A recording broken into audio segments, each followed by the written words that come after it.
बिस्मिल्लाहिर्रहमानिर्रहीम। अस्सलाम वालेकुम नाज़रीन, आपका मेज़बान अली हुसैन जी। दो तीन खबरें हैं जिनके ऊपर बात करनी है। एक तो जो सुप्रीम कोर्ट ऑफ पाकिस्तान ने फैसला दिया है सिविलियंस का मिलिट्री ट्रायल, उस हवाले से बात करनी है, डिटेल में बात करनी है, क्योंकि दो जजेस ऐसे हैं जिन्होंने इख्तलाफी नोट लिखा है और उन्होंने इस फैसले से इख्तलाफ किया है कि ये जो फैसला है ये गलत फैसला है कि सिविलियंस का मिलिट्री कोर्ट में ट्रायल हो। इसके ऊपर डिटेल में बात करनी है। फिर पाकिस्तान और इंडिया के दरमियान जो इस टाइम सिचुएशन है, जो सूरत हाल बन चुकी है, क्या पाकिस्तान डिफेंसिव मूड से बाहर निकला है या नहीं निकला है, अटैकिंग मूड में आया है या नहीं आया है, इसके ऊपर बात करनी है। फिर सबसे अहम तरीन बात, इस्लामाबाद हाई कोर्ट के जस्टिस सत्तार जो हैं, बाबर सत्तार, उन्होंने कमाल का एक डिसीजन लिया है और डट के खड़े हो गए हैं। वो कहते हैं कि जो भी हो जाए, पाकिस्तान में इस टाइम जो अदलिया है इसकी वकार को बहाल करने के लिए मैं अपना किरदार अदा करूंगा, और जो मेरे सामने केस लगा है और जिस तरीके से मेरे से केस छीना गया है इसकी कोई मिसाल नहीं मिलती, और इसके ऊपर मैं डिटेल फैसला जारी करूंगा, ये भी बात करनी है। और सबसे अहम तरीन बात कि आज जुमेरात है, अडियाला जेल के सामने एक मार्का होना है। मार्के से याद आया, मार्का तो शुरू हो चुका है इंडिया और पाकिस्तान का, तो सबसे पहले बात कर लेते हैं फिर इंडिया और पाकिस्तान की, फिर आगे चलते हैं बाकी डिटेल्स की जानब। इंडिया बाकायदा तौर पर जंग का आगाज करने के बाद पिछले 24 घंटे में अपने तैयारे भेज चुका है पाकिस्तान में, बकौल DGISPR, बकौल हमारी हुकूमत, बकौल नेशनल सिक्योरिटी कमेटी के एलामिये के, अपने राफेल तैयारे, अपने जो MiG-29 है, फिर SUV-30, 5 तैयारे वो पाकिस्तान की हदूद में दाखिल कर चुका है, यानी कि बॉर्डर्स की इंटरनेशनली वायलेशन कर चुका है। फिर वो अपने ड्रोन्स, 12 ड्रोन्स जो है वो पाकिस्तान में अटैकिंग मूड में भेज चुका है, अटैक कर चुके हैं। कई ड्रोन्स गिराए जा चुके हैं, कई खुद गिर के तबाह हो चुके हैं, कोई दरख्त में फंस के तबाह हुआ है, कोई किसी की दुकान में घुस के तबाह हो रहा है। ये लाहौर, कराची, मलीर, इसके अलावा गुजरांवाला, गुजरात, सियालकोट, रावलपिंडी, ये सारे इलाके हैं, अटक, कश्मीर, घोटकी, चोलिस्तान, जहां पे इस टाइम वो अटैकिंग मूड में अपने ड्रोन्स भेज चुका है। और ये पिछले 24 घंटे में इंडिया अपनी कार्रवाइयां करती हुए नजर आ रहा है। लेकिन पाकिस्तान क्या कर रहा है? मेन चीज, बड़ी अहम चीज, कि पाकिस्तान चुप क्यों है, खामोश क्यों है, डिफेंसिव मूड में क्यों है, अटैकिंग मूड उसका क्यों नहीं ऑन हो रहा, इसके ऊपर बात करनी है। मैं आपको क्लियर कर दूं कि हम पर उम्मीद थे कि पाकिस्तान भारत पर हमला करेगा, और ये जो पिछले 24 घंटे गुजरे हैं इस पे तो हमें बिल्कुल कुछ शक नहीं रह गया कि अब भारत मुकम्मल जंग चाहता है। और हमें यह था कि जो हमारे ताकतवर हैं, जो हमारे करता धरता हैं, जो हमारी फौज है, जो हमारी हुकूमत है फार्म 47 की, जिसने ये नेशनल सिक्योरिटी कमेटी में फैसला किया है कि हमने तमाम जो इख्तियारात हैं फौज को दे दिए हैं कि आप जवाबी कार्रवाई करें। इख्तियारात तो पहले ही फौज के पास हैं, आपने तो एक टोटल पूरा किया है, ठीक है, मानते हैं आप फार्म 47 वाले हैं, लेकिन वज़ीर आज़म तो हैं, और अगर आपने इख्तियारात दे दिए हैं तो फिर वजह क्या है कि अटैकिंग मूड में पाकिस्तान नहीं आ रहा है? तो मैं आपको क्लियर कर दूं कि पाकिस्तान जो है वो अभी तक किसी किस्म का कोई जवाब नहीं दे चुका, किसी किस्म का भी। ड्रोन मारे गए हैं, ड्रोन मार के गिराए गए हैं, तबाह किए गए हैं, ये खबरें हम सुनते हुए नजर आ रहे हैं DGISPR की जानब से। राफेल गिराए गए हैं, और फिर MiG-29 गिराया गया है, और US जो है SUV वो गिराया गया, ये 5 तैयारे गिराए गए। लोग शहीद हुए हैं पाकिस्तान में, इबादत गांव के ऊपर अटैक हुआ है, सिविलियंस को अटैक किया जा रहा है, सिविलियंस जो है सेटल्ड इलाके उनके ऊपर अटैक किया जा रहा है। यानी कि अभी तक पाकिस्तान के 7 सेटल्ड शहरों पर इंडिया 24 घंटों में हमला कर चुका है। नंबर 1 भावलपुर, मुरीद के, लाहौर, चकवाल, शेखुपुरा, सियालकोट, गुजरांवाला, फिर लाहौर के अलावा रावलपिंडी में भी, कराची, अटक, इसके अलावा और जो गुजरांवाला जितने इलाके हैं इनके ऊपर सेटल्ड ये इलाके हैं, इनके ऊपर वो अटैक कर चुका है। और पाकिस्तान क्या कर रहा है जी? मैं आपको बताता हूं पाकिस्तान ने क्या किया पिछले 24 घंटों में। खून गरमा देने वाला एक कौमी तराना जो है वो पेश किया गया कौम के सामने, एक रिलीज किया खून गरमा देने वाला कौमी तराना। जनाब, कौमी तराने जो हैं और जो मिली नगमे हैं ये पहले भी पाकिस्तान के पास मौजूद हैं, उन्हीं को सुन के हम खून अपना गरमा लेंगे, और हमारे अंदर जोश भी है, जज्बा भी है, हिम्मत भी है, ताकत भी रखते हैं, और आंखों में आंखें डाल के जवाब देना भी जानते हैं। मगर आप आगे बढ़े तो सही, आपने कहा है कि हम वक्त का तयन करेंगे और भरपूर जवाब दिया जाएगा। जनाब, अगला जवाब दे रहा है, घुस चुका है पाकिस्तान में, 12 जगहों पे अटैक कर चुका है, आपके रावलपिंडी तक पहुंच चुका है, लाहौर में वो धमाके कर रहा है, और जो शहरी हैं वो तो रेजिस्ट कर रहे हैं, जो उनकी सिकत है, हैसियत है, मगर आप खामोश बैठे हैं। ऊपर से मजे पे मैं आपको बताऊं, सोने पे सुहागा हो गया कि शहबाज शरीफ साहब कौम को मुबारकबादें देते हुए नजर आते हैं। नेशनल असेंबली में स्पीच की, कौम को मुबारकबाद देते हुए नजर आए कि हमने ये कर दिया, हमने वो कर दिया, लेकिन अटैक नहीं किया। क्यों नहीं किया अटैक? और नवाज शरीफ साहब ने तो अभी तक कोई बात ही नहीं की। जरदारी साहब मजम्मत करते हुए नजर आ रहे हैं। अटैकिंग मोड कब बहान होगा? कौम ये सवाल पूछ रही है, और बेतहाशा पूछ रही है कि पाकिस्तान खामोश क्यों है। और आप अंदाजा लगाएं कि डोनाल्ड ट्रंप जो है वो क्या बयान दे रहा है, सोने पे सुहागा, कि मेरा पाकिस्तान और इंडिया दोनों से अच्छा ताल्लुक है और मैं दोनों से कहता हूं कि जंग बंद करें। जंग बंद करें। मैं आपको बता दूं कि जब साइफर आया था तो इमरान खान की जो हुकूमत थी गिरा दी गई थी, लेट गए थे आगे डोनाल्ड लू के सामने। अब तो ट्रंप का हुक्म आ गया, यानी कि बड़े अबू डैडी का हुक्म आ गया, तो दोबारा कहीं अपनी खुद मुख्तारी पर सौदा ना करना। ये सौदा आप पहले कर चुके हैं अपनी खुद मुख्तारी के ऊपर, जब आपके मुल्क में इंटरवीन किया गया, अंदरूनी मुदाखलत की गई और वो एक साइफर आया था, तो आपने एक इलेक्टेड हुकूमत को उठा के गिरा के पीडीएम लेके आए और फिर आप फार्म 47 की सिलेक्टेड हुकूमत लेके आए हैं। तो जनाब ट्रंप साहब ये कह रहे हैं कि ये अफसोसनाक है। चाहता हूं कि वो इस मसले को खुद जल्द हल करें और मैं चाहता हूं कि वो रुक जाएं, स्टॉप कर दें चीजों को। उम्मीद है कि अब वो रुक जाएंगे। दोनों ने एक दूसरे को जवाब दे दिया है, हमारा दोनों के साथ अच्छा ताल्लुक है। अगर मैं किसी की तरह मदद कर सकता हूं किसी की भी, तो मैं हाजिर हूं, ये अमरीकी सदर साहब जनाब कह रहे हैं। और मैं आपको एक बात बता दूं कि अगर पाकिस्तान के वज़रा जो हैं, वफाकी वज़रा, उनके बयान देखे जाएं तो बंदा हिल जाता है। कल राना सनाउल्लाह साहब ने जो जवाब दिया है, और कमाल का मतलब कि कैसे लोग हैं, इधर ख्वाजा आसफ साहब जवाब देते हैं नेशनल इंटरनेशनल मीडिया पे बैठ के और अजीबोगरीब बातें कर रहे होते हैं, एक बौखलाए हुए जैसा होता है इंसान जिसको पता नहीं है what to do what not to do, linger कर रहा होता है। जनाब कहते हैं अफवाज ने कार्रवाई की, भारत को मुंह तोड़ जवाब दिया, अगर भारत मजीद कार्रवाई नहीं करेगा तो हम एक जिम्मेदार रियासत के तौर पर कार्रवाई नहीं करेंगे। आपने क्या जवाब दिया ये अब आपने कौम को बताना है।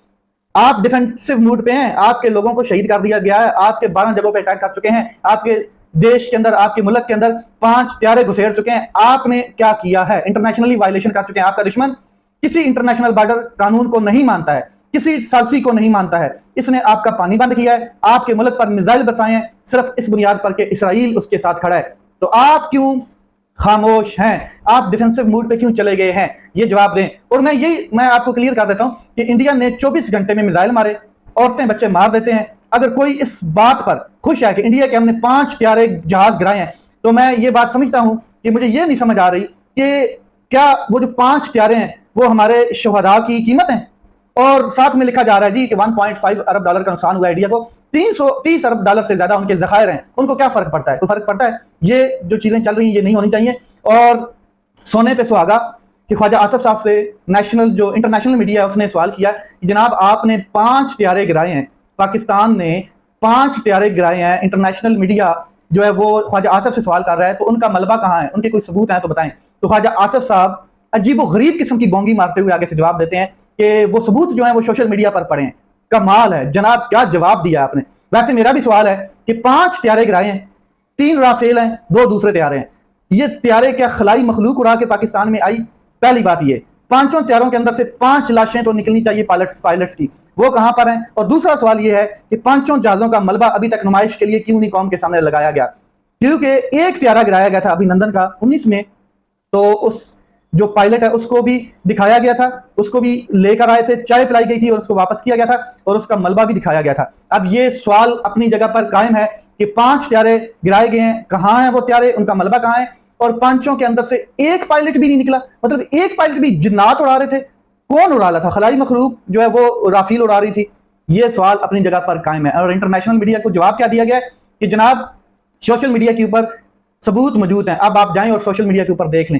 ठीक है जी, वज़ीर आज़म साहब ने स्पीच की है, कौम ने सुनी है या नहीं सुनी है आपको पता है। कौम स्विच कर देती है फार्म 47 के वज़ीर आज़म की तकरीर, या कोई चीफ मिनिस्टर है फार्म 47 का, या कोई भी वफाकी वजीर है, लेकिन फिर भी उन्होंने नेशनल असेंबली में एक स्पीच की है और वो कहते हैं कि मैं पेशकश करता हूं अपोजिशन को और उनके साथ उनके कैबिन में जाके मिलने के लिए तैयार हूं और उनके चैम्बर में जाने के लिए तैयार हूं और उनके साथ बैठ के बात करने के लिए तैयार हूं। तो हमें मिलकर मुतहिद होकर पाकिस्तान को एक अजीम कौम बनाना है, मुल्क बनाना है। ठीक है जी, आप बनाएं, लेकिन कौम आपको मानती नहीं है। 47 के वज़ीर आज़म को मान नहीं रही है कौम, आपके पीछे खड़ी नहीं है कौम। कौम जिसके पीछे खड़ी है उसको एक बार बाहर निकालें और यकीन करें कि वाघा बॉर्डर पे कौम कैसे खड़ी होगी आप सोच नहीं सकते। एक उसके इशारे पे वो फार्म 45 का वज़ीर आज़म है, वो 180 सीटें जीता हुआ है, जिसके ऊपर आपने पाबंदियां लगा दी हैं और उसकी फैमिली तक को उसको नहीं मिलने दिया जा रहा। वज़ीर आज़म की बातचीत की पेशकश जो है उसको वेलकम किया है बैरिस्टर गौहर साहब ने, और उन्होंने कहा है कि मुल्क का जो बड़ा लीडर है इमरान खान न्याजी, उसके साथ भी बैठें और उससे भी बात करें और इख्तिलाफात इतने नहीं है कि नफरत में बदल जाएं। अब आगे चलते हैं, मैं आपको क्लियर कर देता हूं कि अडयाला जेल में आज इमरान खान साहब की मुलाकात का दिन है,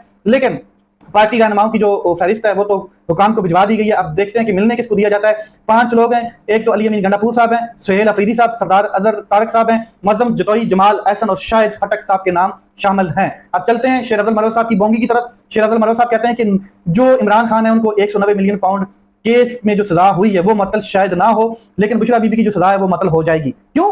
कि ये उन्होंने एक नया रास्ता दिखाया है और शेर अफजल मरहब साहब अपने तजर्बे की बुनियाद पर ये बात करते हुए नजर आ रहे हैं। अब आप अंदाजा लगा लें, ये जनाब शेर अफजल मरहब साहब बयान देते हुए नजर आ रहे हैं, एक नया रास्ता दिखा रहे हैं। इस्लामाबाद हाई कोर्ट के जस्टिस बाबर सत्तार ने बड़ा अहम डिसीजन लिया है।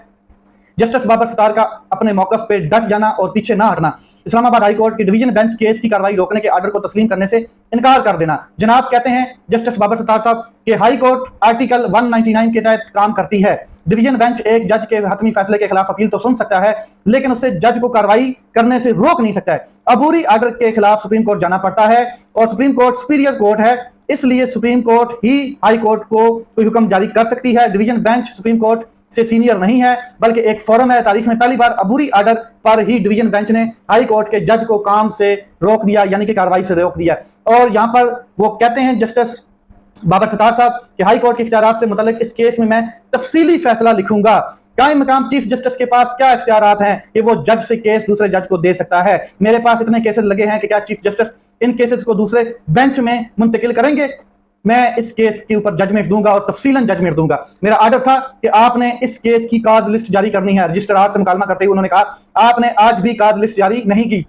मैं आपकी हिचकिचाहट समझ सकता हूं, आपको शो काज नोटिस जारी किया था, जवाब जमा कराएं, तौहीन अदालत केस में आपको सजा नहीं दूंगा, लेकिन कानून अपना रास्ता खुद लेगा। मैं हाई कोर्ट के इख्तियारात पर तफसीली जजमेंट लिखूंगा। हिला के रख दिया जस्टिस बाबर सत्तार साहब ने। और अदलिया के अंदर आज भी ऐसे जजेस मौजूद हैं जो ईमानदारी के साथ आइन और कानून और जो अदालत है उसकी सुप्रीमेसी को कायम रखना चाहते हैं, मगर ताकतवर अपना काम दिखा रहा है। और अभी तो 27वीं आईनी तरमीम लेकर आ रहा है ताकतवर, तो फिर क्या बनेगा? हुलिया बदल दिया जाएगा पूरे पाकिस्तान का। ये जो भुट्टो का आइन था, भुट्टो ने जो आइन बनाया, नून लीग, पीपल पार्टी और एमक्यूएम ने मिलकर 26वीं आईनी तरमीम ला के दफन कर दिया उस आइन को। अब 27वीं आईनी तरमीम ला के मजीद जो ताबूत है उसके अंदर आखिरी कील ठोका जाएगा। सुप्रीम कोर्ट में फौजी अदालतों में सिविलियंस का ट्रायल दुरुस्त करार दिया गया है और वजारत दफा और दीगर की अपीलें मंजूर कर दी गई हैं। ये कल आईनी बेंच ने फैसला सुनाया। 5-2 की तनासब से फैसला आया। 2 जजेस ने इख्तलाफ किया है। मिलिट्री कोर्ट्स में सिविलियन के ट्रायल को गैर आईनी करार देने का फैसला कालादम करार दिया गया है। अदालत उज़्मा ने आर्मी एक्ट के 2D2 और 2 जबकि शिक 59(4) को बहाल कर दिया है। वजारत दफा समेत दीगर अपीलों को मंजूर किया है। अपीलें मंजूर करने वाले जज जस्टिस अमीनुद्दीन, जस्टिस मोहम्मद अली मजहर, जस्टिस शाहिल बिलाल, जस्टिस मुसरत लाली, जस्टिस हसन रिजवी शामिल हैं। मिलिट्री कोर्स तफसीली फैसला बाद में दिया जाएगा, वजूहात बाद में जारी की जाएंगी। फैसला फिल फॉर जो अपलोड कर दिया गया वेबसाइट के ऊपर। आईनी बेंच ने यह फैसला दिया अक्सरियत के साथ। 2 जजेस हैं, जस्टिस जमाल खान मंदोखेल और जस्टिस नईम अगवान, इन्होंने फैसले से इख्तिलाफ किया है। फैसला क्या है वो मैं बता देता हूँ कि 9 मई को 39 मिलिट्री अमलाक को निशाना बनाया गया। कोर कमांडर हाउस लाहौर के जो है घर को हमला किया गया। आर्मी हेडक्वार्टर पर 9 मई को हमला किया गया। एहतजाज का आईनी हक लामहदूद नहीं है। आईनी हक की कानून में हदूद और कयूद जो है वो मौजूद है। सुप्रीम कोर्ट का जो ये अक्सरियती फैसला है उन्होंने उठा के मिलिट्री कोर्ट्स के सामने सिविलियंस को डाल दिया है। बड़ी सिंपल सी बात है। और सिविलियंस का मिलिट्री कोर्ट में ट्रायल नहीं हो सकता। ये जस्टिस नईम अख्तर अगवान जो हैं इन्होंने इख्तिलाफी नोट लिखा है और साथ जस्टिस जमाल खान मंदोखेल साहब हैं। उन्होंने कहा है कि ये बुनियादी हकूक के मुनाफी है, जबकि इस्लामी तालीमात के भी मुनाफी है। मिलिट्री कोर्ट्स में ट्रायल गैर आईनी गैर कानूनी है। सुप्रीम कोर्ट के ये 2 जजेस जो हैं इन्होंने इख्तिलाफी नोट रखा है। अब मैं आपको बता दूं कि भुट्टो के आइन को मिलिट्री आइन में तब्दील करने पर पाकिस्तान मुस्लिम लीग नून, पाकिस्तान पीपल पार्टी, एमक्यूएम को मुबारकबाद को वो इस चीज के मुस्तहिक हैं। जब कौम से कहा जा रहा था कि भारत के खिलाफ मुतहिद हो जाएं, जंग शुरू होगी, तो सुप्रीम कोर्ट ने खामोशी से फौजी अदालतों के फैसले शहरियों के जो बुनियादी हकूक हैं छीन कर जारी कर दिया। आप अंदाजा लगा लें, ये फैसला नहीं जुल्म है। पूरी मजहब दुनिया में कहीं पर भी सिविलियंस का फौजी ट्रायल नहीं होता है। 9 मई को पहले एक बहाना बनाकर फॉल्स फ्लैग ऑपरेशन के साथ पूरी तरीके इंसाफ को कुचला गया। अब मकरू और इंसानियत सोच अमल देखें कि अदालती तहफ़्फ़ुज़ भी दे दिया गया है। शर्म आनी चाहिए इनको। अब मैं आगे आपको बता दूं कि सिविलियंस का मिलिट्री ट्रायल मंजूर करके रियासत ने अपनी तरजीहात का इजहार किया है कि तरजीहात पाकिस्तान जो है तहरीक इंसाफ को फिक्स करना है, पाकिस्तान तहरीक इंसाफ को कंट्रोल करना है। ये तरजीहात है। हिंदुस्तान को अभी तक कोई जवाब नहीं दिया है, कोई अटैकिंग मूड में जवाब नहीं दिया गया, लेकिन जो जवाब दिया गया है वो पाकिस्तान तहरीक इंसाफ को देते हुए नजर आ रहे हैं जनाब। और मैं आपको बता दूं कि सलमान अकबर राजा साहब कहते हैं कि अब आपको एक कर्नल या मेजर के सामने खुद को गुनाह जिससे फारग करवाना है, यानी कि बेगुनाह साबित करना पड़ेगा। और अगर इस मेजर कर्नल के ऊपर से हुक्म आ जाता है इतने बंदों को सजा देनी है, तो वो हुक्म अदूली नहीं करेगा, वो उसको सजा देगा। यानी कि मुद्दई भी फौजी, वकील भी फौजी और जज भी फौजी। Welcome to Islamia Jamhuria Pakistan. ये अब चीजें कर दी गई हैं और पाकिस्तान ने इंडिया को जवाब नहीं दिया है। अलबत्ता पाकिस्तान तहरीक इंसाफ को बड़ा करारा जवाब देता हुआ नजर आ रहा है और ताकतवर पीटीआई को जवाब देता हुआ नजर आ रहा है। जंग ये है। मैं आपको बता दूं कि जब लंदन के ऊपर जर्मनी बमबारी कर रहा था तो उस टाइम प्राइम मिनिस्टर थे विंस्टन चर्चिल। विंस्टन चर्चिल से पूछा गया कि क्या हम जर्मन के खिलाफ जंग जीत जाएंगे, तो विंस्टन चर्चिल ने कहा था कि अगर हमारी अदालतें इंसाफ दे रही हैं तो हम शिकस्त नहीं खाएंगे, हम जंग जीत जाएंगे। अगर आज यही सवाल प्राइम मिनिस्टर ऑफ पाकिस्तान से पूछा जाए, शहबाज शरीफ साहब से, जो फार्म 47 के जो वजीर आजम है, इनसे पूछा जाए कि क्या इंडिया और भारत का क्लैश हो चुका है, पाकिस्तान और भारत का, तो अगर जंग जीतनी है तो क्या है, तो क्या हमारी अदालतें इंसाफ कर रही हैं? हमारी अदालतें बिल्कुल इंसाफ नहीं कर रही हैं, कंट्रोल हो चुकी हैं। अपना ख्याल रखें, अपने भाई के चैनल का करके पाकिस्तान जिंदाबाद।